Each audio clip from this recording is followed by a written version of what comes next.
사실 이 이단에 빠져드는 이유는 이제 두 가지 면에서 다 생각을 해볼 수 있습니다. 네. 첫 번째는 이제 이단의 입장에서, 이단의 입장에서?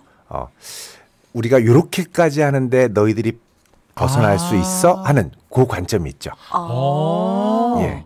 그러니까 작심하고 덤벼들면 벗어나기 어렵다는 겁니다. 그러니까 예를 들면 그러네. 여러 사람이 마음을 합쳐서 이 네. 사람을 속이기로 결심을 하면 네.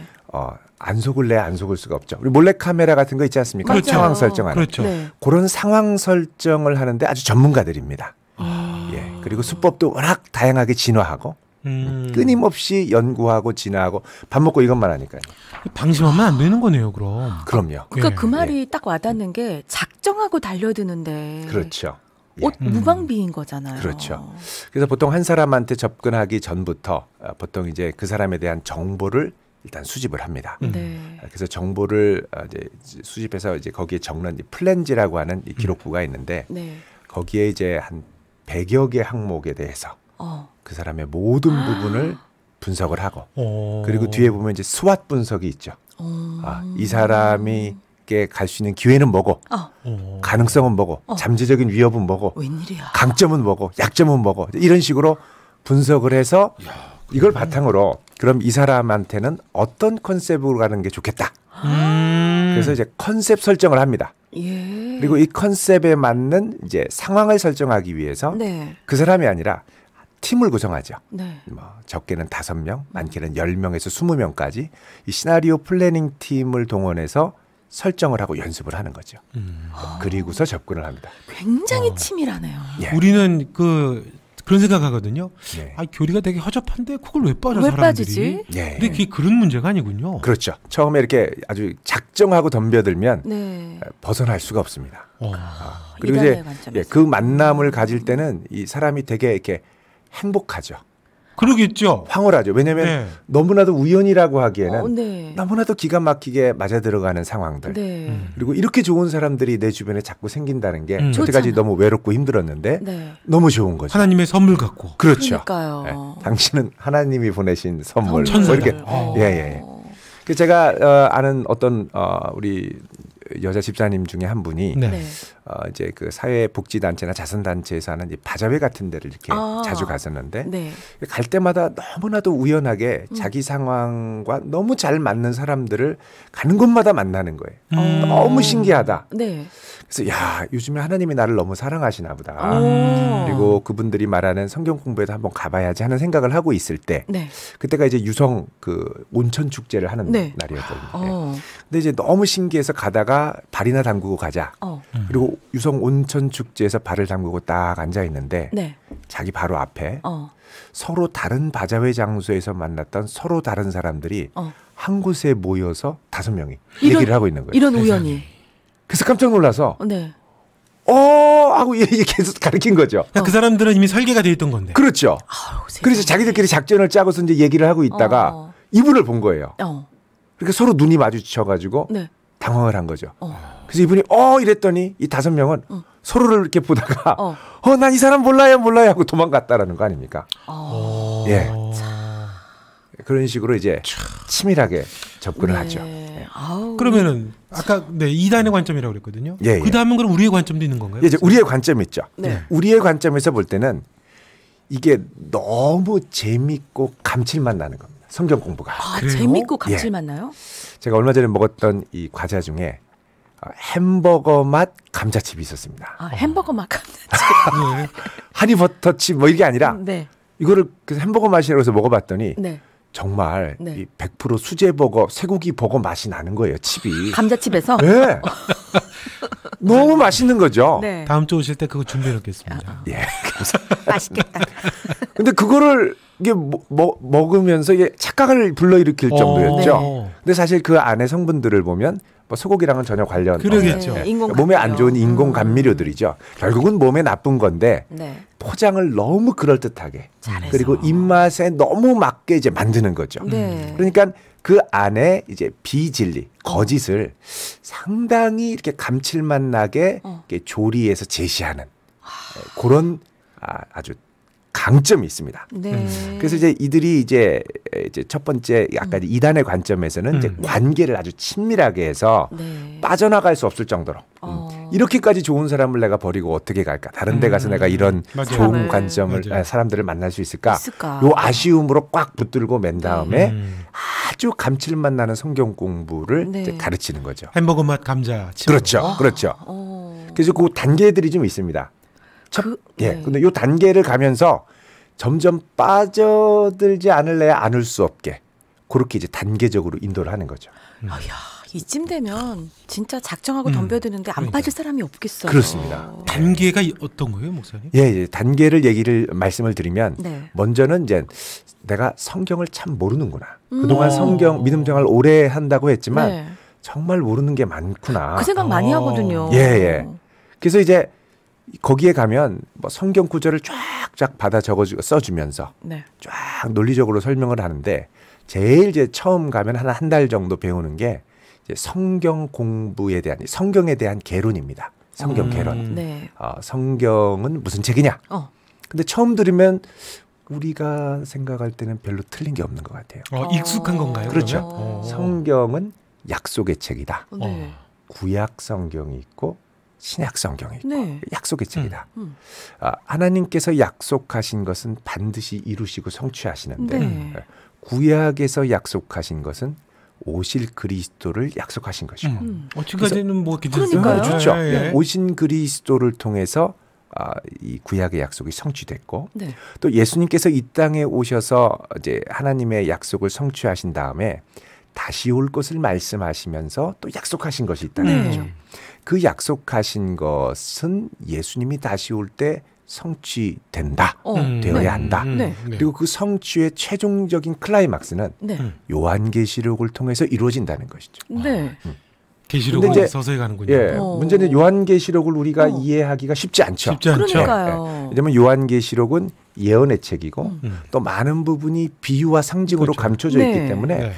그냥 봐서는 모릅니다. 네. 그러려면 이 요한계시록에 감추어져 있는 그 의미, 비유, 그리고 예언이 무엇인가 그걸 이해해야 되는데 이제 성경을 보면 그 내용이 이제 몇 가지로 분류를 한다면 네. 예를 들면 역사적인 내용이 있고 또 잠언과 같이 우리에게 교훈이 되고 위로가 되는 내용이 있고 그리고 이제 예언의 내용이 있다는 거죠. 네. 예언은 반드시 성취를 하는데 이제 마지막 시대에 감추어진 예언들은 이제 비유로 감추어져 있다는 겁니다. 네. 그래서 예수님께서 천국 비유를 말씀하시면서 네. 뭐라고 그러냐면 이 비유가 너희에게는 허락됐지만 마태복음 13장 10절 이하에 보면 네. 그들에게는 개역 한글 성경에 따르면 이제 저희에게는 허락되지 않았으니 네. 무릇 있는 자는 받아 넉넉하게 되되 없는 자는 있는 것까지 빼앗길 것이다. 그래서 그들과 너희, 네. 저희와 너희를 구분합니다. 서서히 좀 느낌이 좀 쌓여져 가네요. 이제 작업이 시작되는 거네요. 그렇죠. 조금씩. 그렇죠. 그래서 이제 마지막 때에 이 비유를 우리가 제대로 이제 알고 이해해야 되는데 왜냐하면 이 비유는 마지막 때에 너희들을 위해서 감추어 놓은 것이기 네. 때문에 그 당시의 사람들은 보기는 보아도 보지 못하고 네. 듣기는 들어도 깨닫지 못했다. 네. 마찬가지로 요한계시록도 그 당시에 세례 요한이 이제 사도 요한이 이 요한계시록을 받아 적었지만 네. 듣기는 듣고 보기는 보아도 그 내용이 실제로 어떻게 이루어지는지는 몰랐다는 거죠. 네. 그래서 요한계시록도 사도 요한이 환상으로 본 걸 기록한 환상계시와 이게 오늘날 실질적으로 이루어지는 실상계시가 있다는 거예요. 네. 실상계시는 오늘날 어떻게 그 말씀이 이루어졌는가를 구체적으로 약속의 증인이 보고 증거해야 깨달을 수 있는데 그거를 말해주기 전까지는 아무리 봐도 모른다는 거죠. 그래서 계시록을 알려면 네. 이제 비유를 알아야 되는 거죠. 네. 그래서 비유 성경 공부에 들어가게 되는 거죠. 네. 근데 들어갈 때는 문제는 없어 보여요. 네. 딱딱 맞아 떨어지는 그러니까요. 거예요. 알레고리적으로 딱딱 맞아 그럼 떨어지니까. 그 비유가 뭐예요? 이렇게 가는 거네요. 그렇죠. 그러니까. 그렇죠. 근데 이제 비유를 공부를 하면 이제 이거는 뭐다, 이거는 뭐다, 알레고리적으로 딱딱딱 그 맞추어 가니까 그러니까 신기하고 재밌고.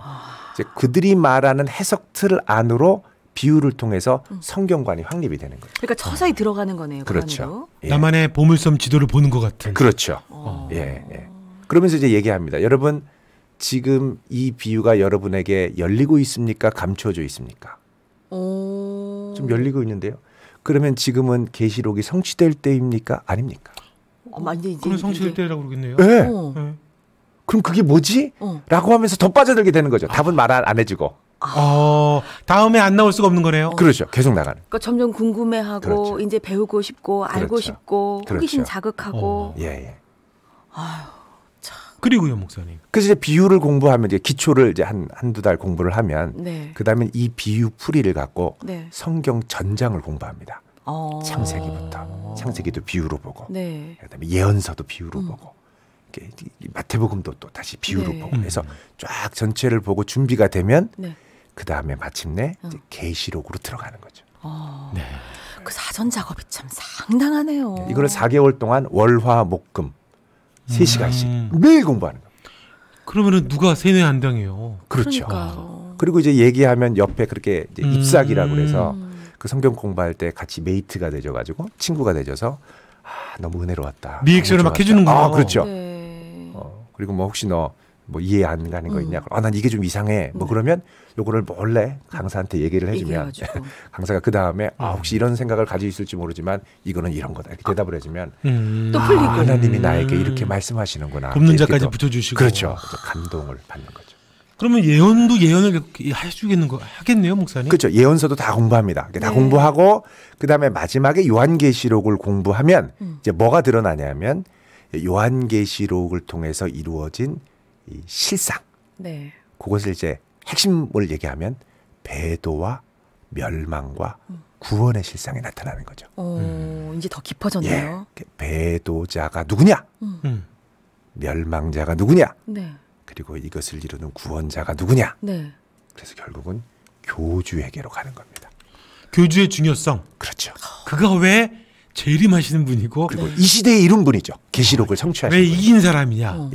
이긴 자가 되는 거죠. 그러다 보면은 점점 그 교주가 막 나의 어떤 뭐처럼 이렇게 돼버리는 거잖아요. 점점 사모하게 되죠. 이분을 보고 싶고 그럼 이제 신이 되는 거네요. 그렇죠. 예.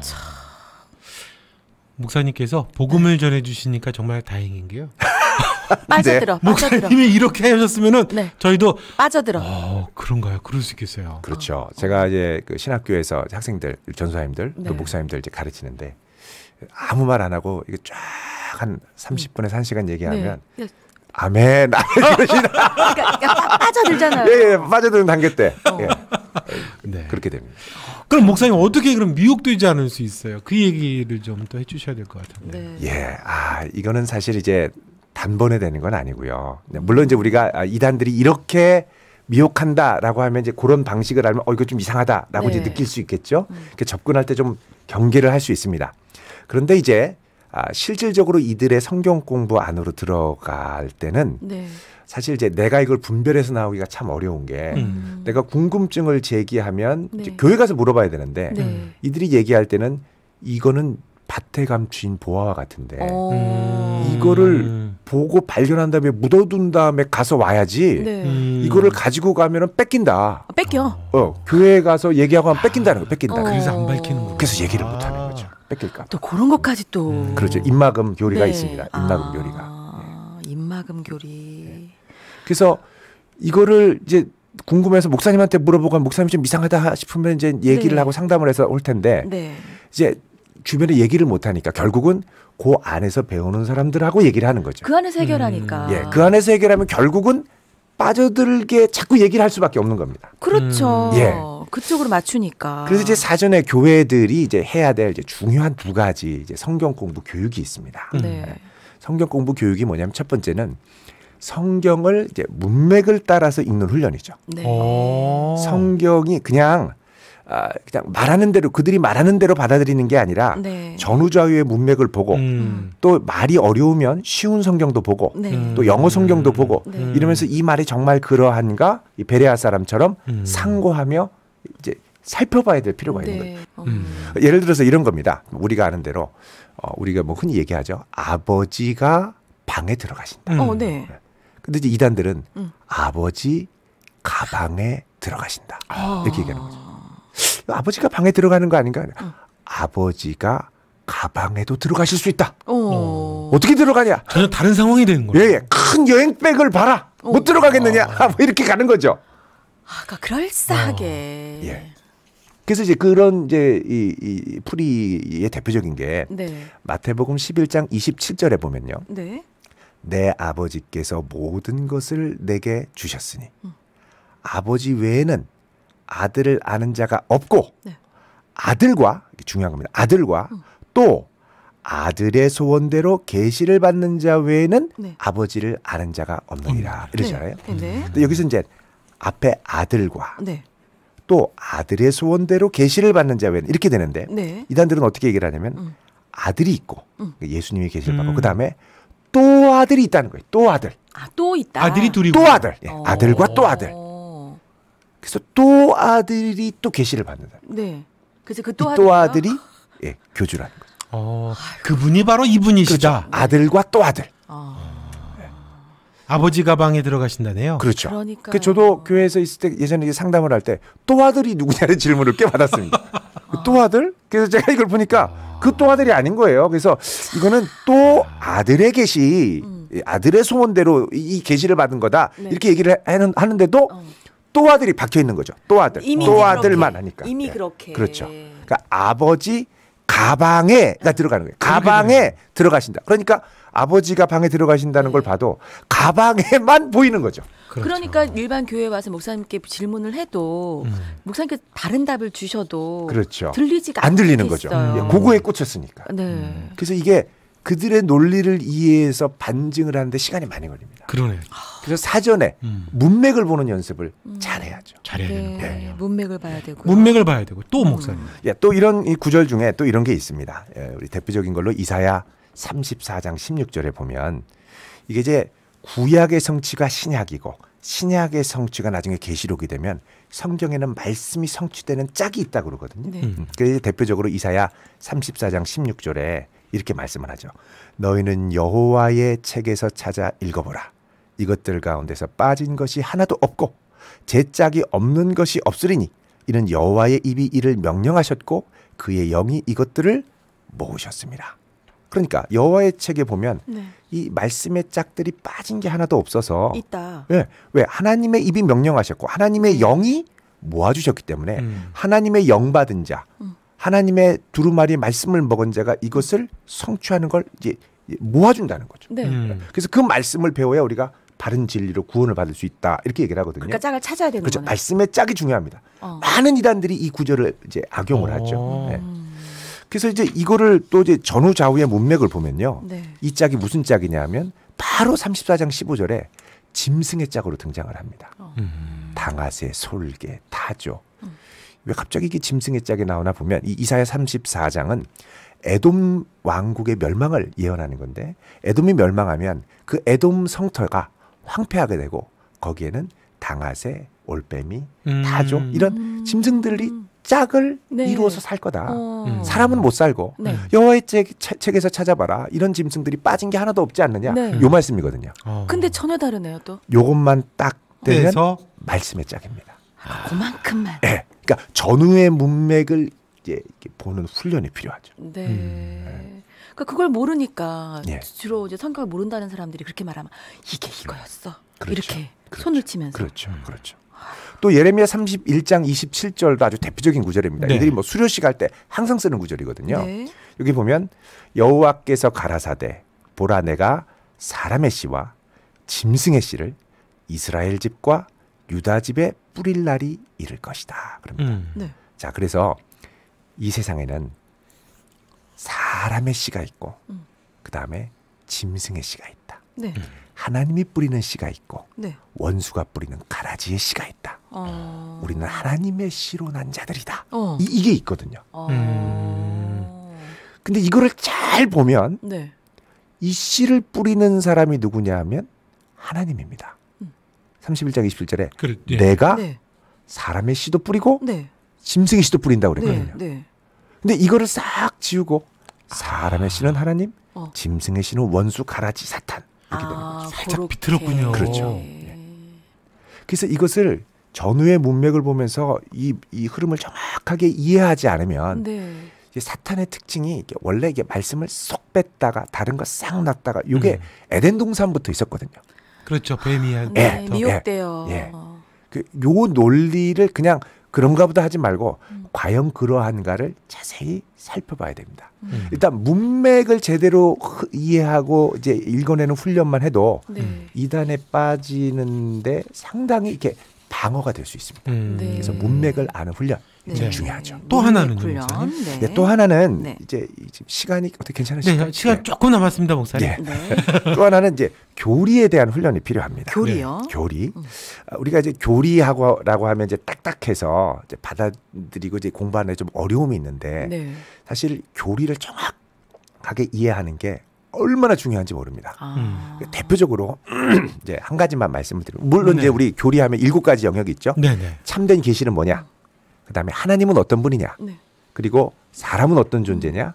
그리고 참 하나님과 참 사람 대신 예수 그리스도는 누구냐? 그분이 가져다주는 구원이 무엇이냐? 그분이 가져다준 구원을 구체화하는 이 땅의 하나님의 나라의 실현 교회는 뭐냐? 그리고 세상의 종말은 어떻게 오느냐? 요거를 정확하게 이해해야 되는데요. 대표적으로 오늘 한 가지만 말씀을 드리겠습니다. 그건 뭐냐면 계시란 무엇이냐? 계시. 교리에서 계시는 2가지가 있습니다. 하나는 일반 계시가 있고요. 그 다음에는 특별 계시가 있습니다. 자, 일반 계시, 특별 계시 그러면 우리가 특별 계시 그럼 특별한 사람만 받은 아주 특별한 기도의 굴에 들어가서 뭐 40일을 금식하고 성경을 몇천 번 읽어야 받는 그런 계시로 생각을 하거든요. 근데 성경 교리에서 계시는 일반 계시란 뭐냐? 자연 만물 가운데 하나님이 새겨 놓으신 하나님의 손길과 흔적. 그래서 이제 로마서 1장 20절에 하나님의 영원하신 능력과 신성이 그가 만드신 만물에 분명히 보여 알려졌다. 그러죠. 또 시편 19편 1절에도 하늘이 하나님의 영광을 선포하고 궁창이 그의 손으로 하신 일을 나타낸다. 그러니까 자연 만물에 하나님의 손길이 새겨진 것. 그냥 이렇게 묻어나는 그래서 이거 보면 조물주가 계시는 게 틀림없어. 하나님이 계시는 게 틀림없어. 이런 이게 이제 일반 계시거든요. 모두에게 알 수 있도록. 근데 특별 계시는 뭐냐? 이 특별 계시는 우리를 구원하기 위해 예수 그리스도를 통해서 보여주신 계시입니다. 그게 특별 계시예요. 특별한 거네요. 그 특별 계시는 모두가 알아야 되기 때문에 직통 계시로 주어진 게 아니라 기록된 계시인 성경 말씀을 통해서 우리에게 주신 거죠. 이 기록된 계시, 하나님의 말씀, 이게 구약 신약으로 되는 예수 그리스도 구원의 계시가 바로 특별 계시입니다. 그래서 요한복음 20장 31절에도 오직 이것을 기록함은 너희로 예수께서 하나님의 아들 그리스도이심을 믿게 하려 함이고 또 너희로 믿고 그 이름을 힘입어 생명을 얻게 하려 함이라고 그랬죠. 이게 계시의 목적입니다. 디모데후서 3장 15절도 성경은 능히 너로 하여금 그리스도 예수 안에 있는 믿음으로 말미암아 구원에 이르는 지혜가 있게 하느니라. 구원에 이르게 하는. 그러니까 우리에게는 어떤 확신이 있어야 되냐면 성경 이게 특별 계시고 나는 특별 계시 받은 자다, 이 확신이 있어야 됩니다. 그러니까 말씀을 주셨으니까. 그러니까 특별한 계시는 교주만 받은 게 아니에요. 우리 모두가 특별 계시 받은 자입니다. 계시 받은 자 여러분 다. 여기서 벌써 흔들리면 안 되는 거네요. 그렇죠. 우리가 여기서부터 흔들리거든요. 그렇죠. 우리는 이게 특별 계시 받은 자고 이거 외에 다른 계시는 필요 없다. 구원에 관한 한. 그렇죠. 그래서 갈라디아서 1장 7절 이하에 보면 다른 복음은 없나니 분명히 못 봤거든요. 다른 계시가 필요해요. 왜 자꾸 특별한 계시가 있고 이 시대에 또 다른 구원자가 있느냐? 계시가 바뀌니까 구원이 바뀌고 복음이 바뀌는 거예요. 그래서 특별 계시는 이거 성경 한 권, 예수 그리스도의 보혈로 말미암는 구원의 소식밖에 없다. 요것만 붙들어도 다른 계시에 솔깃하지 않을 수 있습니다. 우리가 모두 계시 받은 사람들이고, 그렇죠. 우리 다 계시 받은 자들입니다. 특별한 계시 받은 사람들인 거고. 그렇죠. 그러니까 말씀만 있으면 되는 거잖아요. 그렇죠. 예수 그리스도의 복음, 구원의 복음, 말씀만 있으면 됩니다.